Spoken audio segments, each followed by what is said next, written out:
అతని చెల్లి రెడ్డిని చేసుకుంది లేదా ఇట్లాంటి తప్పుడు ఆరోపణలతో దుర్మార్గమైనటువంటి తప్పుడు పిటిషన్ ఒకటి ఇస్తే ఆ పిటిషన్ ఆధారంగా చర్యలు తీసుకుని అధికారులను మార్చి ఇంకా బరితెగింపు ఏంటంటే ఈ అధికారిని తీసి ఫలానా అధికారిని వేయమంటే ఆ అధికారిని వేసి ఏ అధికారిని తొలగించి ఎవరిని వేయమంటే వారినే వేయటం అనేది ఇది ప్రజాస్వామ్యానికి గొడ్డలు పెట్టి కాదా? ఎక్కడికి పోతుంది అంటే వ్యవస్థలన్నీ కూడా చైతన్యవంతమై ప్రజల చైతన్యవంతమై ఓటరు స్వచ్ఛందంగా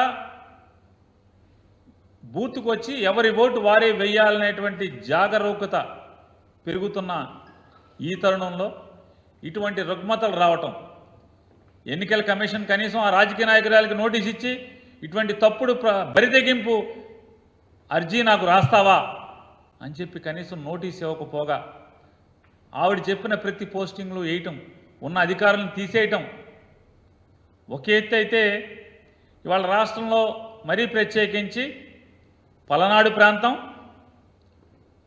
అనంతపురం ప్రాంతం, అలాగే చిత్తూరు ప్రాంతం, ఈ తిరుపతి పరిసర ప్రాంతాల్లో చిత్తూరులో పోలీసు యంత్రాంగం జరిగినటువంటి తీరు చూస్తుంటే అంటే ఎక్కడైతే వైఎస్ఆర్ కాంగ్రెస్ పార్టీ తెలుగుదేశం పార్టీని కూకటి వేళ్లతో సహా పీకి వైఎస్ఆర్ కాంగ్రెస్ పార్టీ పునాదుల్ని బలంగా ఎవరెవరైతే ఏర్పాటు చేస్తున్నారో, ఎవరెవరైతే రాజకీయంగా ప్రజల్లో బలమైనటువంటి పునాదిని వేసుకుంటున్నారో వాళ్ళందరినీ కూడా ఓడించటమే, వాళ్ళని సాధించటమే ధ్యేయంగా ఇవాళ మనంతా కూడా పోలీసు యంత్రాంగం ఈ 3 జిల్లాల్లో మనం చూస్తున్నాం. ఈరోజు ఈ 3 ప్రాంతాల్లో కూడా ప్రత్యేకించి పోలీసు వ్యవస్థ ఎట్లా అయిపోయిందంటే ఒక కంటికేమో కాటుకు పెడతారు, మరొక కంట్లోనేమో కారం పోస్తారు. ఇది పోలీసు వ్యవస్థ. ఈ రకమైనటువంటి అధికారుల బరితెగింపు మనం చూస్తున్నాం. పోలింగ్ రోజు హింసకు సంబంధించి హింస జరుగుతుంది అని చెప్పినా పట్టించుకోలేదు. హింస జరిగిన తర్వాత ఏకపక్షంగా వైఎస్ఆర్ కాంగ్రెస్ పార్టీ మీద టీడీపీ మీద ఎఫ్ఐఆర్లు నమోదవుతాయి, కానీ సెక్షన్ల తేడా ఉంటాయి. వైఎస్ఆర్ కాంగ్రెస్ పార్టీ కార్యకర్తలనేమో వేటాడతారు. వీటన్నిటికీ మనం ఉదాహరణలుగా బోళని కూకలుగా తీసుకోవాల్సినటువంటి అవసరం ఉంది. నరసరావుపేటలో గోపిరెడ్డి శ్రీనివాసరెడ్డి, డాక్టర్ గోపిరెడ్డి శ్రీనివాసరెడ్డి మీద ఎంత సౌమ్యుడో మనకు తెలుసు. ఆ డాక్టర్ మీద కేసులు పెడతారు, అలాగే ఆ డాక్టర్ మీద హత్యాయత్నం కేసు పెడతారు, అలాగే ఆ డాక్టర్కి ప్రత్యర్థిగా ఉన్నటువంటి అరవింద్ బాబు అనే అతని ఇంట్లో బాంబులు దొరుకుతాయి, కత్తులు దొరుకుతాయి, కానీ అతన్ని అరెస్టులు చేయరు. సాక్షాత్తు గోపిరెడ్డి శ్రీనివాసరెడ్డి గారు దొరకపోతే దురదృష్టవశాత్తు వాళ్ళ మామగారు దొరికితే వాళ్ళ మామగారిని హత్యాయత్నం చేస్తే దాని మీద కూడా ఎవరిని ఎంతవరకు అరెస్ట్ చేయరు. వాళ్ళు కొత్త అల్లుళ్ళలాగా ఊళ్ళో తిరుగుతూ ఉంటారు, పోలీసులు ఏం మాట్లాడరు. మరి సౌమ్యుడు అనేటువంటి డాక్టర్నేమో వెంటాడే పరిస్థితులు ఉంటే చివరికి కోర్టుకు వెళ్ళి కోర్టు నుంచి రక్షణ తెచ్చుకోవాల్సినటువంటి దయనీయమైన పరిస్థితులు ఇవాళ అక్కడ పోలీసులు సృష్టించినటువంటి మనం చూస్తున్నాం. ఏ రకంగా బరితెగించే రకంగా ముద్దాయిలను వదిలేయటం, ముద్దాయిల గాయలనేమో ఏదో ఒక తప్పుడు కేసుల్లో ఇరికించటం. ఇలా ఉంటే అసలు పల్నాడు సంగతి చూసుకుందాం మనం. ఈ పల్నాడు అంతా కూడా ఎంత అంటే అది ప్రజాస్వామ్యమా, మనం ప్రజాస్వామ్య రాష్ట్రంలో ఉన్నామా లేవా? అసలు పోలీసు సినిమాల్లో చూపించినట్టుగా ఇంత బరితెగింపు ఉంటుందా అనేది మనం చూస్తే 13వ తారీఖున పాల్వాయి గేటు అనేటువంటి పోలింగ్ స్టేషన్ దగ్గరలో ఆ ఊరిలో తెలుగుదేశం డామినేషన్ ఎక్కువ. ఆ ఊరు మెజారిటీ చంద్రబాబు నాయుడు కులస్తులు, అది అందరికీ తెలిసిన సత్యం. దానికోసం అని చెప్పని ఎమ్మెల్యే ముందే పిన్నెల్లి రామకృష్ణారెడ్డి పలు దఫాలుగా ఎస్పీ గారికి డిఎస్పి గారికి, ఐజీ గారికి, డీజీపీ గారికి, ఎలక్షన్ కమిషన్కి అందరికీ కూడా పిటిషన్లు సమర్పించిన అయ్యా మాచర్లలో మరీ ప్రత్యేకించి ఏ ఏ ప్రాంతాల్లో, దాంట్లో పాల్వాయి గేటు తదితర ప్రాంతాల్లో, కారంపూడి మండలంలో అలాగే రెంటచింతల మండలంలో ఎంత భయానక వాతావరణం జరగబోతోంది అని ప్రెడిక్ట్ చేస్తూ కూడా ఆయన పోలీసులకు పిటిషన్లు ఇవ్వడం జరిగింది. అయినప్పటికీ కూడా పోలీసులు నిమ్మకు నీరెత్తినటువంటి పరిస్థితి. ఈ 13వ తారీఖున పాల్వాయి గేటు దగ్గర దళితుల్ని కానీ, వెనుకబడిన కులాలను కానీ, ముస్లింలను కానీ వాళ్ళందరినీ కూడా ఓటింగ్కి రానివ్వకుండా పోలింగ్ స్టేషన్ బయట దౌర్జన్యకాండ సృష్టిస్తుంటే అక్కడ ఆ వీడియోలో ఆల్రెడీ ఇప్పటికే చాలామంది మా వైఎస్ఆర్ కాంగ్రెస్ పార్టీ వాళ్ళు వీడియోలు ప్లే చేశారు. ఆ వీడియోలో పాల్వాయి గేటు బయట జరిగినటువంటి విధ్వంసకాండలో అక్కడ పోలీస్ ఇన్నోవా ఉంటుంది. ఆ police Innova ACP Supraja, Guntur ACP Supraja గారి ఇన్నోవా అది. ఆవిడ అక్కడే ఆ సంఘటనలో ఉంటారు. ఆవిడ ఎవరిని కూడా చెదరగొట్టరు. మరి పోలీసులు గాల్లోకి ఫైరింగ్ జరపరు, లాఠీ చార్జ్ చేయరు. అక్కడ వైఎస్ఆర్ కాంగ్రెస్ పార్టీ వాళ్ళు ఓటింగ్కి రాకుండా బీభత్సం సృష్టించిన పరిస్థితి టీడీపీ వాళ్ళు చేస్తే పోలీసులు ఏమాత్రం కూడా యాక్షన్ లేకపోగా టీడీపీ వాళ్ళు వైఎస్ఆర్ కాంగ్రెస్ పార్టీ సానుభూతి పరులను కానీ, ఓటర్స్ని కానీ కర్రలతో, రాడ్డులతో తరిమి కొట్టినా కూడా పోలీసులు అక్కడ ఉన్నటువంటి ప్రత్యక్షంగా వీడియోల్లో సుప్రజ అనేటువంటి పోలీసు అధికారి కారు కూడా అక్కడే ఉంటుంది ఆ వీడియోలో. కానీ ఒక్క పోలీసు ఫైరింగ్, గాల్లో కాల్పులు కానీ, లేదా పోలీసులు చెదరగొడతాం కానీ ఈ అల్లరి మూకల్ని, విధ్వంసం చేస్తున్న మూకల్ని చెదరగొడతాం కానీ ఒక్కళ్ళు కూడా చేయరు. చెయ్యకపోగా అక్కడ యాక్షన్ ఉండదు, ఎఫ్ఐఆర్ నమోదవదు, కేసు ఉండదు, అరెస్టులు ఉండవు వాళ్ళందరి మీద. అదైపోతే ఆ పాల్వాయి గేట్లో ఆ ధ్వంసం అయిపోయిన తర్వాత 15వ తారీఖున విఆర్ఓ గారు, ఏది Palvai gate polling station number 202 presiding officer గారు, విఆర్ఓ గారు ఒక రిపోర్ట్ పంపిస్తారు పోలీస్ స్టేషన్కి. ఆ రిపోర్ట్లో ఏమని ఉంటుందంటే గుర్తు తెలియని వ్యక్తులు ఓటింగ్ మెషిన్ని ధ్వంసం చేశారు అని ఉంటుంది. దాంట్లో ఎక్కడా కూడా పిన్నెల్లి రామకృష్ణారెడ్డి ఎమ్మెల్యే వచ్చి ధ్వంసం చేశాడని పోలింగ్ ఆఫీసర్ కానీ, ప్రిసైడింగ్ ఆఫీసర్ కానీ, లేదా స్థానిక విఆర్ఓ కానీ, పాల్వాయి గేట్ విఆర్ఓ కానీ ఎక్కడా మెన్షన్ చేయరు. మరి అక్కడ పోలింగ్ బూత్లో ఉన్న పోలీసులు ఉన్నారు కదా, ఎవరు మాట్లాడరు. ఎవరు కనీసం ఎమ్మెల్యే గారు పాల్గొన్నారని కూడా ఎవరు ఒక్కరోజు కూడా మెన్షన్ చేయలేదు. కనీసం రాతపూర్వకంగా కూడా రిపోర్ట్లో కూడా ఎమ్మెల్యే పేరు లేదు.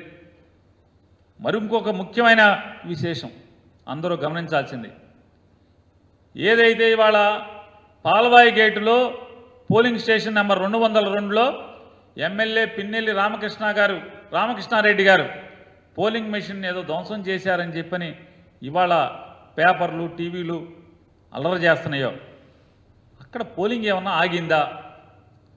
ఒక్క గంట పాటు ఏమన్నా పోలింగ్ ఆగిందా? నమోదు అవ్వాలి కదా, పోలింగ్ ఆఫీసరు, పోలీసులు రికార్డ్ చేయాలి కదా. ఇదిగో ఇన్ని గంటల నుంచి ఇన్ని గంటల వరకు పోలింగ్ ఆగిపోయింది. ఆగిందా? నమోదయ్యిందా? రికార్డ్ అవ్వాలి కదా. లాగ్బుక్లో ఉదయం 7 గంటల నుంచి సాయంత్రం పోలింగ్ మూసే వరకు, అది రాత్రి అని 5 గంటలకు అవని, అది 6 గంటలకు అవని, లేదా 7 గంటలకు అవని, 8 గంటలకు అవని, చివరి ఓటర్ ఓటేసేంత వరకు కూడా ఏదన్నా సంఘటన జరిగితే, పోలింగ్ మెషిన్ పనిచేయటం ఆగిపోతే, రిపేర్ వచ్చినా రాయాలి కదా. రాశారా? ధ్వంసమైన పోలింగ్ ఆగిపోయిందంటే పోలింగ్ ఆగలేదు, పోలింగ్ ప్రక్రియ ఆగలేదు, పోలింగ్ శుభ్రంగా జరిగింది. 15వ తారీఖున ఎఫ్ఐఆర్ కడతారు. 15వ తారీఖున ఎఫ్ఐఆర్ ఎవరి ద్వారా ఏమని కడతారు? గుర్తు తెలియని వ్యక్తులు వచ్చి పోలింగ్ మెషిన్ని ధ్వంసం చేశారు అని చెప్పని. ఎవరు? విఆర్ఓ గారును ప్రిసైడింగ్ ఆఫీసర్ గారు. కానీ ఎప్పుడు కట్టాలి? మిషన్ ధ్వంసం అయితే ఏ తారీఖున కట్టాలి? 13వ తారీఖునే కదా కట్టాల్సింది. అదే రోజు సంఘటన జరిగిన వెంటనే కదా. రూట్ ఆఫీసర్ ఏమయ్యాడు? రూట్ ఆఫీసర్ రావాలి కదా. ధ్వంసం అవగానే ప్రిసైడింగ్ ఆఫీసర్ రూట్ ఆఫీసర్కి ఆర్ఓకి కంప్లైంట్ చేయాలి కదా, జిల్లా ఎన్నికల అధికారి కంప్లైంట్ చేయాలి కదా, వెంటనే పోలీసు రావాలి కదా, ఎస్పీ రావాలి కదా. ఎవరు రారు, ఎవరి దగ్గర రికార్డ్ అవ్వదు, ఎవరి దగ్గర రిజిస్టర్ అవ్వదు. కనీసం 13వ తారీఖు ఎఫ్ఐఆర్ కూడా అవ్వదు, కంప్లైంట్ ఉండదు 13వ తారీఖు. మరి ఎమ్మెల్యే నిజంగా ధ్వంసం చేస్తే మరి 13వ తారీఖున ఎఫ్ఐఆర్ ఎందుకు కట్టలేదు, ఎందుకు రిపోర్ట్ చేయలేదు? పోలింగ్ ఆగినట్టుగా ఎక్కడా కూడా మీ లాగ్ బుక్లో, ఆ ప్రిసైడింగ్ ఆఫీసర్ లాగ్ బుక్లో ఎందుకని నోట్ చేసుకోలేదు? పోనీ టీడీపీ ఏజెంట్లు ఏమన్నా కంప్లైంట్ చేశారా?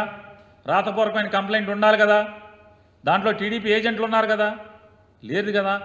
మరి 13వ తారీఖున ఎఫ్ఐఆర్ ఎందుకు కట్టలేదు, కంప్లైంట్ ఎందుకు జరగలేదు? జరగకపోగా 15వ తారీఖున ఎఫ్ఐఆర్ కడతారు, దాంట్లో ఎమ్మెల్యే గారి పేరు ఉండదు, పిన్నెల్లి రామకృష్ణారెడ్డి గారి పేరు ఉండదు. 17వ తారీఖున సిట్ కాన్స్టిట్యూట్ అవుద్ది.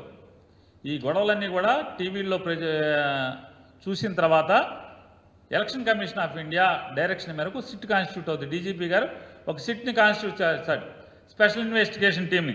17వ తారీఖే సిట్టు మాచర్ల, అనంతపురం, తిరుపతి అన్నీ వెళ్ళిపోతుంది. అక్కడికి క్షుణ్ణంగా అన్ని ఊర్లు వెళ్తారు, గొడవలు జరిగిన అన్ని చోట్ల విచారణ చేస్తారు, క్షుణ్ణంగా అధ్యయనం చేస్తారు. 18వ తారీఖున సిట్ వచ్చి మాచర్ల వెళ్ళొచ్చి డీజీపీ గారికి ఒక రిపోర్ట్ కూడా ఇస్తారు. ఎక్కడా వీటిలో 13వ తారీఖున ఇన్సిడెంట్ రోజు ఎఫ్ఐఆర్ అవ్వదు. 15వ తారీఖు ఏమో ప్రిసైడింగ్ ఆఫీసర్ తాపీగా ఏదో చుట్టాలింటికి పెళ్లికి వెళ్ళి వచ్చినట్టుగా ఆ రోజు కంప్లైంట్ ఇచ్చాడంటారు, విఆర్ఓ ఇచ్చాడంటారు, దాంట్లో గుర్తు తెలియని వ్యక్తులు అంటారు. అంటే ఎమ్మెల్యే ఎవడో తెలీదా? విఆర్ఓకి ఎమ్మెల్యే ఎవడో తెలీదా? ప్రిసైడింగ్ ఆఫీసర్కి ఎమ్మెల్యే ఎవడో తెలీదా? నిజంగా మరి బదలు కొట్టుంటే మరి ఎమ్మెల్యే పేరు ఉండదు. 17వ తారీఖు సిట్ వెళ్ళింది కదా, మరి ఐపీఎస్ ఆఫీసర్లేగా ఏదోటి అక్కడ ఏమి జరిగిందో పగలేద్దామనే కదా వెళ్ళారు. మరి ఎమ్మెల్యే వీళ్ళు సిట్ వెళ్తే ఎమ్మెల్యే పేరు ఏమన్నా దాంట్లో జరిగింది ఎవరన్నా చెప్పారా? కొన్ని సిట్ వాళ్ళు వచ్చి 18వ తారీఖున డీజీపీకి ఇచ్చినట్టు దాంట్లో ఇట్లా ఎమ్మెల్యే మెషిన్ బాధ కొట్టాడండి అని చెప్పి ఎప్పుడు దాంట్లో చెప్పారా? మీడియాకి కూడా మీ అందరికీ కూడా సిట్ వాళ్ళు మీకు ఒక ఇది ఇచ్చారు, వాళ్ళు గమనించినటువంటి డీజీపీకి ఇచ్చినటువంటి ప్రిలిమినరీ రిపోర్ట్లో ఏమేమి అంశాలు ఉన్నాయో మీకు ఇచ్చారు. దాంట్లో ఎక్కడ కూడా ఓటింగ్ మిషన్లు పగిలినాయి అని కానీ, దాడి జరిగిందని కానీ, దాంట్లో ఎమ్మెల్యే పాల్గొన్నాడు, పిన్నెల్లి రామకృష్ణారెడ్డి గారు పాల్గొన్నాడని కానీ ఎక్కడ సిట్ ఇచ్చిన డీజీపీ గారికి ఇచ్చినటువంటి ప్రిలిమినరీ రిపోర్ట్లో ఎక్కడా లేదు. దానికి సాక్ష్యం మీడియాకి ప్రిలిమినరీ రిపోర్ట్లో ఏమేమి ఉన్నాయో మీడియాకి రివీల్ చేశారు.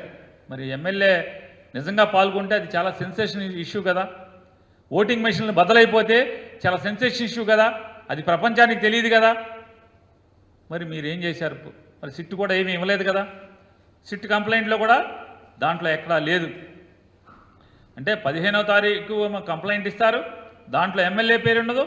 17వ తారీఖునేమో సిట్టు విచారణ చేస్తుంది, ప్రతి ఊరు వెళ్ళి అక్కడెక్కడ కూడా పిన్నెల్లి రామకృష్ణారెడ్డి మెషిన్లు బాధలు కొట్టాడని కానీ లేదా గొడవలు చేశాడని కానీ ఎక్కడ సిట్టు కంప్లైంట్లో సిట్టు విచారణలో బయటికి రాదు. డీజీపీకి సిట్ ఇచ్చిన దాంట్లో ఎక్కడా ఉండదు. 20వ తారీఖున లోకేష్ నాయుడు ట్వీట్ చేసే వరకు కూడా ఈ ప్రపంచానికి అక్కడ ఏదో జరిగిందనేది కూడా పోలీసులు కానీ, ఆర్ఓ కానీ, జిల్లా ఎన్నికల అధికారి కానీ, ఎస్పీ కానీ, ప్రిసైడింగ్ ఆఫీసర్ కానీ ఎవరు కూడా, ఆఖరికి విఆర్ఓ కానీ ఎవరు కూడా ఎమ్మెల్యే పాల్గొన్నాడు ఇలా చేశాడని కానీ ఒక్కళ్ళు చెప్పినోళ్ళు లేరు. 20వ తారీఖున లోకేష్ ట్వీట్ చేస్తాడు, ఆ వీడియో ఎక్కడదో మనకు తెలియదు. ట్వీట్ చేయగానే 21వ తారీఖున ఎంత ఎలక్షన్ కమిషన్ ఆఫ్ ఇండియా కూడా ఎంత దుర్మార్గంగా ఉంటుంది చూడండి.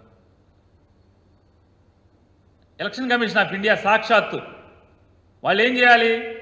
లోకేష్ ట్వీట్ కనుక వీడియో చేస్తే వెంటనే ఏం చేయాలి? లోకేష్కి ఒక నోటీస్ ఇవ్వాలి. అలాగే సిఇఓ ఆఫ్ ఆంధ్రప్రదేశ్ కూడా, chief electoral officer of Andhra Pradesh కూడా, ఎరా బాబు ఏంటి ఇది జరిగిందా, ఏ ఊళ్ళో జరిగింది, ఆ జరిగినోడు ఎవడాడు, లోకేష్ ట్వీట్ చేసిన వీడియోలో ఆ మెషిన్ బద్దలు కొట్టినోడు ఎవడు, ఇది నిజంగా జరిగిందా, జరిగితే నువ్వేం చేస్తున్నావు ఇప్పుడు దాకా మాకెందుకు చెప్పలేదు, ప్రపంచానికి ఎందుకు చెప్పలేదు, కేసు కట్టావా, ఆ ముద్దాయిని అరెస్ట్ చేశారా, లేకపోతే ఏం చేశారు అనేది కూడా కనీసం విచారించకుండా 21వ తారీఖున ఎలక్షన్ కమిషన్ ఆఫ్ ఇండియా ఎంత బరి తెగింపో చూడండి. ఎలక్షన్ కమిషన్ ఆఫ్ ఇండియాది వెంటనే రాస్తాడు, ఆ సంఘటన జరిగిన ఎమ్మెల్యేని ఎఫ్ఐఆర్ కట్టారా? అతను ఎమ్మెల్యేని ఎవడు చెప్పాడు? నువ్వు అడిగావా? నీకు సీఈఓ కదా, ముక్కు చెవు కళ్ళు అన్నీ కూడా సీఈఓ కాదా? లేదా జిల్లా ఎన్నికల అధికారి కదా, లేదా డీజీపీ కదా? వాళ్ళు ఎవరిని అడగవు. వెంటనే ఆ మెషిన్ బాధగొట్టిన దాంట్లో ఎమ్మెల్యే మీద కేసు కట్టారా? కేసు కడితే అరెస్ట్ చేశారా? అరెస్ట్ చేయకపోతే తక్షణం అరెస్ట్ చేయండి, లోపలేండి సెల్లో అని ఆదరాబాదరాగా సంతకం పెట్టి election commission of India direction ఇస్తుంది. జిల్లా జడ్జికి, హైకోర్టు జడ్జికి అటువంటి అధికారం లేదే. సాక్షాత్తు జిల్లా జడ్జికి, హైకోర్టు జడ్జికి కూడా అటువంటి అధికారం లేదే. ఏం చేయాలి? పోలీసులకు ఆదేశాలు ఇవ్వాలి. ఏంటి వీడియో ఎక్కడిది? ఆ వీడియో సంఘటన జరిగిందా? జరిగితే విచారణ చేసి దాంట్లో ముద్దాయిలందరినీ కూడా చర్యలు తీసుకోండి అని కదా నువ్వు ఇవ్వాల్సింది ఎలక్షన్ కమిషన్ ఆఫ్ ఇండియా.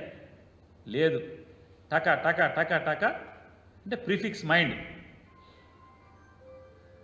మరి ఎలక్షన్ బూత్లో అల్లర్లు జరిగితే ఆ సెక్షన్లకి వర్తించేటువంటి నేరానికి శిక్ష ఎంత పడుతుంది? శిక్షాకాలం శిక్షగా ఎంత అర్హత? 7 సంవత్సరాల లోపు. అంటే 7 సంవత్సరాల లోపు సుప్రీంకోర్టు ఆల్రెడీ డైరెక్షన్ ఇచ్చింది కదా. 7 సంవత్సరాల లోపు కనుక శిక్షార్హమైనటువంటి నేరంలో ఎవరన్నా ముద్దాయిగా ఉంటే 41A నోటీస్ ఇచ్చేసి వదిలేయాలి, అంతేగాని రిమాండ్ చేయకూడదు అని చెప్పని సుప్రీంకోర్టు డైరెక్షన్ ఉంది కదా. మరి నువ్వెట్టా చెప్తావు అరెస్ట్ చేయండి ఆయన లోపలేయమని? అంటే సుప్రీంకోర్టు తీర్పులు కూడా ఎలక్షన్ కమిషన్ ఆఫ్ ఇండియాకి లెక్కలు ఉండవు, లోపల వేసేయాలి. ఏంట అసలు ఆదరాబాదరా? అంత ఆదరాబాదరాగా అరెస్టు చేసేయాలి, లోపల వేసేయాలి. అసలు కనీసం నేరం జరిగిందా జరగలేదా అనే విచారణ కూడా లేని పరిస్థితి. లేకుండా ఆదరాబాదరాగా ఇచ్చేయమంటాడు. దాని మీద ఇచ్చేస్తే 22వ తారీఖున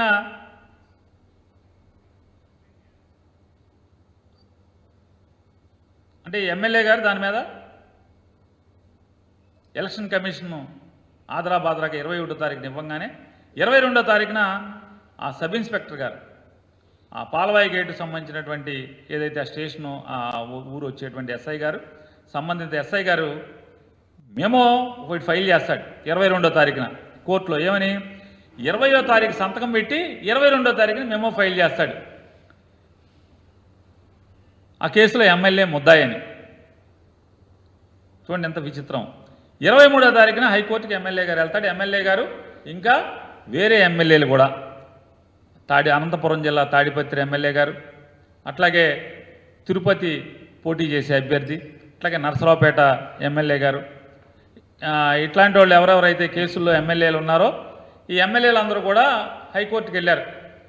హైకోర్టుకి వెళ్ళి ఏమని అడిగారంటే, అయ్యా మేము పోటీ చేసాం కాబట్టి రేపు 4వ తారీఖున కౌంటింగ్ ఉంది కాబట్టి పోలీసులు దురుద్దేశంగా మమ్మల్ని అరెస్ట్ చేసి జైల్లో పెడితే కనుక మాకు న్యాచురల్ జస్టిస్ దెబ్బతింటది కాబట్టి ఎన్నికలు అయ్యే వరకు మాకు ఇంటరిమ్ రిలీఫ్ ఇవ్వండి. మేము పోలింగ్ ఏజెంట్లను పెట్టుకోవడంలో కానీ పోలింగ్ కౌంటింగ్ ప్రక్రియ సక్రమంగా జరుగుతుందో లేదో చూసుకునేటువంటి ప్రాథమిక హక్కు మాకు ఉంది కాబట్టి అభ్యర్థిగా మాకు ఇంటరిమ్ రిలీఫ్ ఇవ్వండి అని చెప్పి ఇట్లాంటి రాష్ట్రంలో ఉన్నటువంటి ఎవరెవరైతే కేసుల్లో ఉన్నారో అందరు ఎమ్మెల్యేలు వెళ్తే కోర్టు ఒక బ్లాంకెట్ ఆర్డర్ ఇచ్చింది. మరీ స్పెసిఫిక్గా మాచర్ల పిన్నెల రామకృష్ణారెడ్డి పేరు ఉదహరించి కూడా అతన్ని 6వ తారీఖు దాకా అరెస్ట్ చేయబాకండి, అతన్ని పోలింగ్ కేంద్రానికి అనుమతించండి, నియోజకవర్గంలోకి ఎమ్మెల్యే వెళ్లకుండా ఇట్లాంటి షరతులు పెట్టి ఇంటరిమ్ రిలీఫ్ ఇచ్చింది.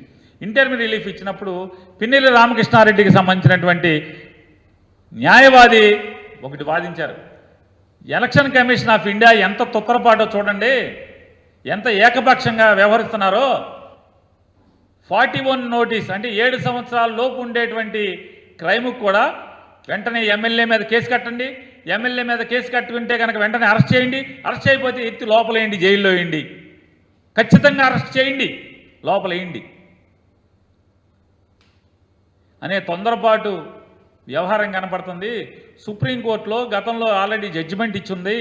7 సంవత్సరాలు శిక్షార్హమైనటువంటి ఏ నేరంలో అయినా సరే ముద్దాయికి 41A నోటీస్ ఇచ్చి సొంత పూచీకత్తు మీద వారిని వదిలేయాలి అని చెప్పినది సుప్రీంకోర్టు తీర్పుకి భిన్నంగా ఈ ఎలక్షన్ కమిషను ఆర్డర్ ఇచ్చిందండి, ఇది ఇన్ రైటింగ్ ఆర్డర్ ఇచ్చింది అని చెప్పని హైకోర్టులో వాదిస్తే అప్పుడు ఆదరాబాదరాగా ఒక్కసారి తుళ్ళిపడ్డారు ఈ పోలీసులు, ఎలక్షన్ కమిషను, వీళ్ళందరూ కూడా తుళ్ళిపడి అక్కడి నుంచి ఏం చేయాలి, కక్ష సాధింపు. ఏదో రకంగా ఎమ్మెల్యేని కోర్టు అంటే చట్టపరంగా ఎమ్మెల్యే రక్షణ తెచ్చుకుంటున్నాడు, అంటే చట్టం నుంచి న్యాయపరంగా, కాబట్టి మనం ఏదో రకంగా ఎమ్మెల్యేని లోపల వేసేయాలని చెప్పని పాత కేసుల్లో అంటే 15వ తారీఖు అంటే 14 రాత్రి జరిగినటువంటి సంఘటనలో ఎమ్మెల్యే పేరు మీద ఎస్ఐతో ఒక మెమో ఇస్తారు, ఏమైనా దాంట్లో ఎమ్మెల్యే ఉన్నాడని చెప్పని. కారంపూడి గొడవ 14వ తారీఖు రాత్రి కారంపూడిలో గొడవలైనవి. కారంపూడిలో గొడవలైతే దాంట్లో ఎమ్మెల్యే కూడా ఉన్నాడని చెప్పని ఆ ఎఫ్ఐఆర్లో ఎమ్మెల్యే పేరు చేరుస్తారు. ఎప్పుడు 22వ తారీఖున మెమో పడేస్తారు. 22వ తారీఖున మెమోలో అసలు ఆ రోజు జరిగింది ఏంటి, కారంపూడిలో 14 సాయంత్రం గొడవలైనవి. దేనికి కొనసాగింపుగా 13వ తారీఖు సాయంత్రం జరిగినటువంటి ఊళ్ళో గొడవలకి టీడీపీ వాళ్ళందరూ కూడా వైసీపీ వాళ్ళని కొడితే దానికి వైసీపీ వాళ్ళు గొడవ చేయడం, మళ్ళీ టీడీపీ వాళ్ళు గొడవ చేయడం, ఇదంతా కూడా గొడవ మీద గొడవ జరుగుతూ వచ్చింది. ఆ 14వ తారీఖు రాత్రి గొడవలు జరిగితే 13వ తారీఖు పోలింగ్ అయిపోయింది కదండి, 13వ తారీఖు సాయంత్రం పోలింగ్ అయిపోయింది. రాత్రికి పోలింగ్ స్టేషన్లకి పోలింగ్ మెషిన్లన్నీ స్ట్రాంగ్ రూమ్లో పెట్టేశారు తెల్లారుజామున లోపు. 14 మొత్తం పోలీసులు కానీ పారామిలిటరీ ఫోర్సులు కానీ అన్నీ కూడా హెడ్ క్వార్టర్లో పోలీసులకు అందుబాటులో ఉన్నాయి. 14 అందుబాటులో ఉంటే 14 రాత్రి గొడవ అయితే కనీసం ఒక్క పోలీసు కానీ లేదా పారామిలిటరీ పోలీసులు కానీ ఇన్ని 100 మంది పోలీసులు ఉన్నా కూడా ఆ పోలీసులు వెళ్ళి అక్కడ గొడవలు అనచరు, గొడవలు యథేచ్ఛగా జరగనిస్తారు. ఊరికే ఒకసారి చెప్తాను మీకు, 14వ తారీఖు ఒకసారి చూడండి ఏం జరిగినాయో. తెలుగుదేశం వాళ్ళు ఏ రకంగా అదొక బైక్ సర్వీస్ స్టేషన్, వైసీపీ సానుభూతి పరుడిది.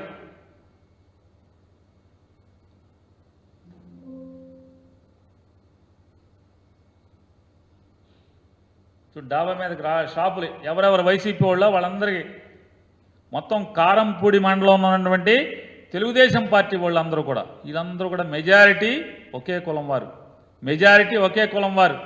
చెప్తా ఇంకా దీని మీద ఆ సిఐ గారి కథలు, నారాయణ స్వామి గారి కథలు, మొత్తం నారాయణ స్వామి గారు ఏ రకంగా అక్కడికి ఎలా వచ్చాడు, వారు చంద్రబాబు నాయుడు గారికో లేకపోతే లోకేష్ నాయుడికో ఏ రకంగా బీరకాయ చుట్టరకం ఉందో, అక్కడ ఏమేం చేశాడు ఆయన మొత్తం చూద్దాం ఒకసారి. మొత్తం చూడండి, కారంపూడి ఊళ్ళో ఒక్క పోలీసు రాడు, జరుగుతూ ఉంటుంది ఇంకా యథేచ్ఛగా గంటల తరబడి జరుగుతూ ఉంటుంది. నారాయణ స్వామి కనపడ్డం, నారాయణ స్వామి చౌదరి గారు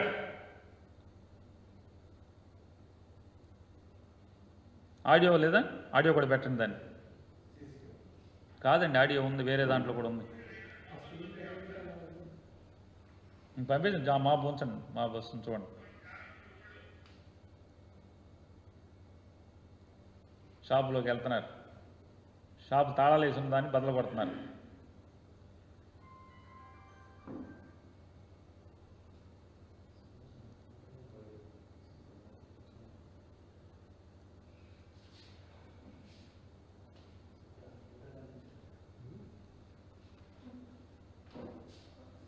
బైక్ అంటిస్తున్నారు, ఆ షాపులోంచి బైక్ తెచ్చి మోటార్ సైకిల్ తెచ్చి బయటికి లాగారు, తగలు పెడుతున్నారు.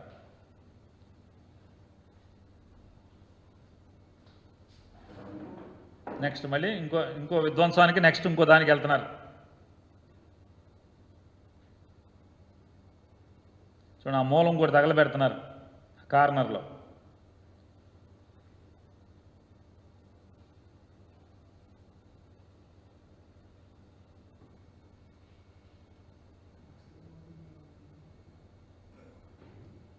నెక్స్ట్ వీడియో పెట్టండి. చూడండి, పార్టీ నాయకుడు ఇంటికి వచ్చారు, మొత్తం ఇంటి మీద మొత్తం ఇల్లు బద్దలు కొడుతున్నారు, భయంతో తలుపులు వేసుకున్నారు మొత్తం. ఆ ఇంటి ముందు రెండు మోటార్ సైకిల్ని ఇదంతా కూడా తెలుగుదేశం మోకలే. పోలీసు ఎక్కడా కనపడలా కారంపూడిలో. సిఐ నారాయణ స్వామి చౌదరి గారు ఉన్నాడు, కనపడ్డు. ఎస్ఐ ఉండడు, పారామిలిటరీ ఫోర్స్ ఉండదు, ఎవడొక పోలీస్ ఆఫీసర్ ఉండడు.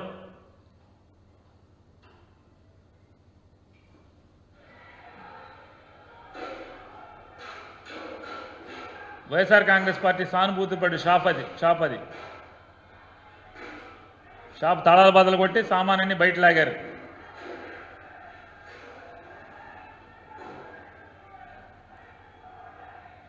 పెట్రోల్ పోసి అంటించారు మొత్తం షాప్ని. చూడండి ఎంతమంది, మొత్తం కర్రలు రాడ్లు యథేచ్ఛగా ఊరేగింపుకి వెళ్తుంటే పోలీసు ఎక్కడ?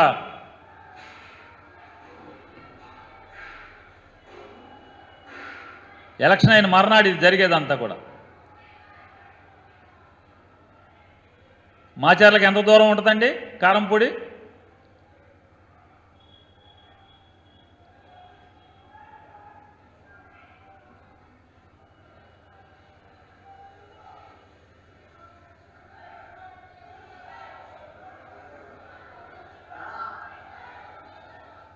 నెక్స్ట్ వీడియో పెట్టండి.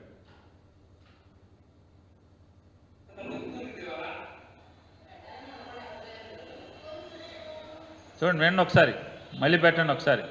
పోలీసులు ఇప్పుడు దాకా ఇక్కడే ఉండాలి, ఎక్కడ పోయారని అంటున్న ఆ డాబా నుంచి ఆవిడ. వాళ్ళు తెలుగుదేశం పార్టీ వాళ్ళ వీడియో షూట్ చేసింది.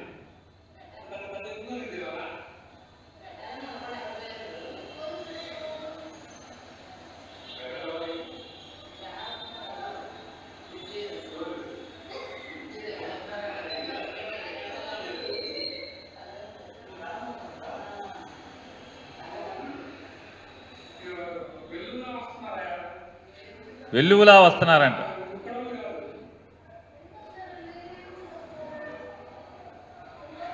లాస్ట్లో చెప్తాడు, మనవాళ్ళే, మన పార్టీ వాళ్ళే, తెలుగుదేశం వాళ్ళే వీళ్ళందరూ అని చెప్తాడు పైనుంచి. ఆ వీడియో తీసేస్తాను.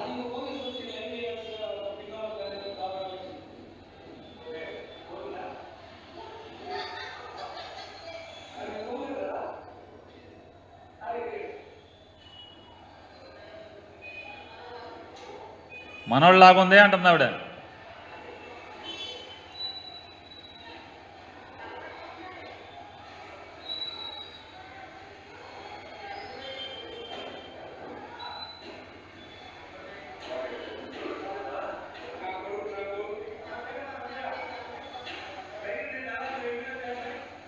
దాదాపు 1000 మంది వచ్చారని చెప్తున్నాడు.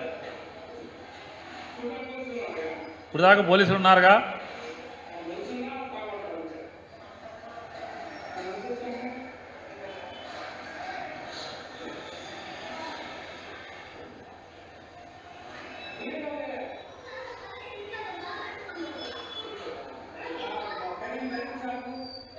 కోడిగుడ్డు షాపు, కరీం షాపు 2 బదులు కొట్టారు, తగలబెట్టేశారు.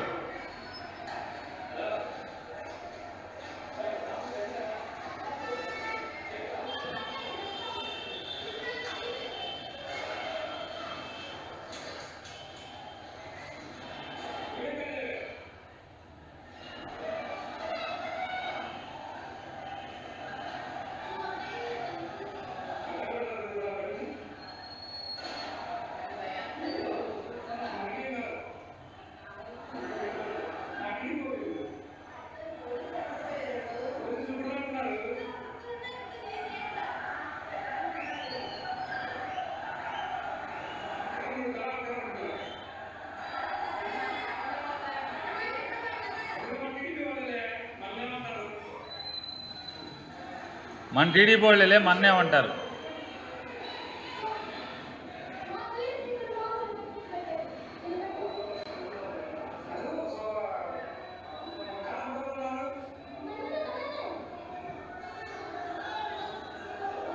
మనోళ్ళే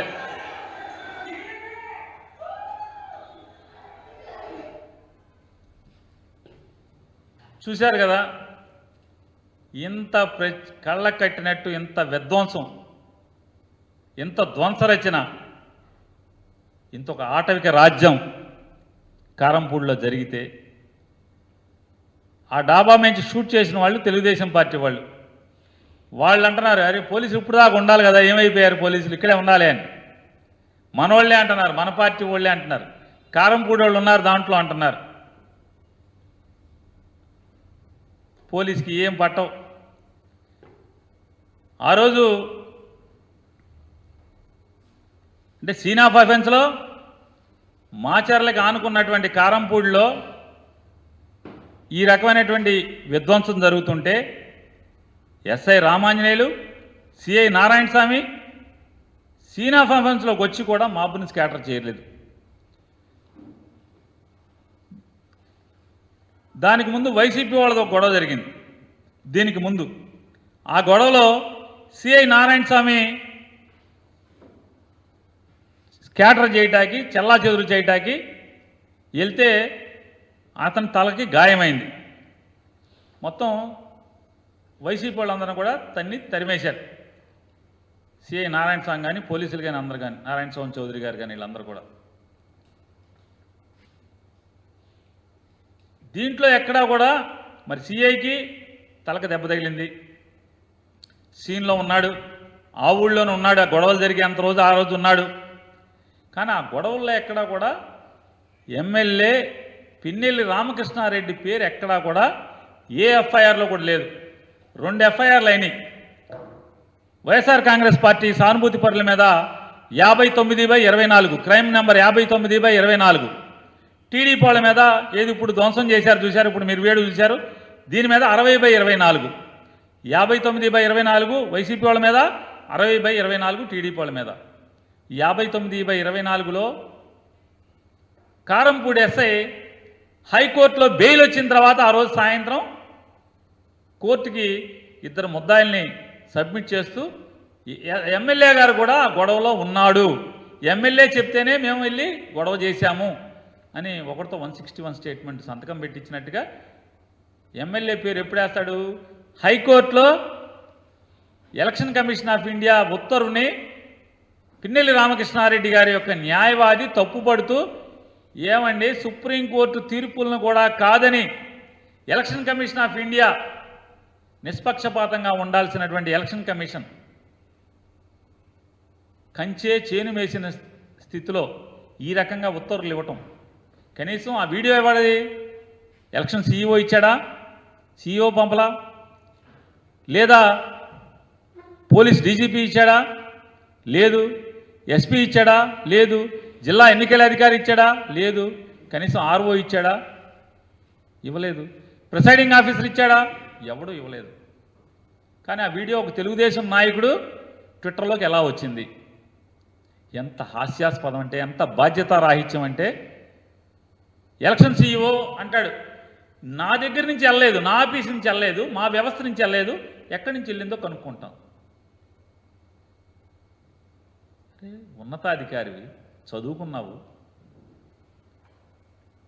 రాజ్యాంగబద్ధమైనటువంటి ఒక సీట్లో కూర్చుని ఉన్నావు,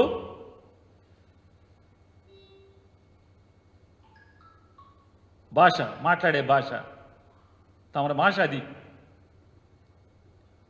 కంచిగా ఉండాల్సిన వాళ్ళు, ఒక తండ్రిగా ఈ వ్యవస్థను నడపాల్సినటువంటి వాళ్ళు ఇక ఢిల్లీలో కూర్చుని దున్నపోతు ఈనిందని చెప్పిన ఒకడంటే దోణ కట్టేమని పైనుంచి అంటాడు. ఇది ఎన్నికల వ్యవస్థ.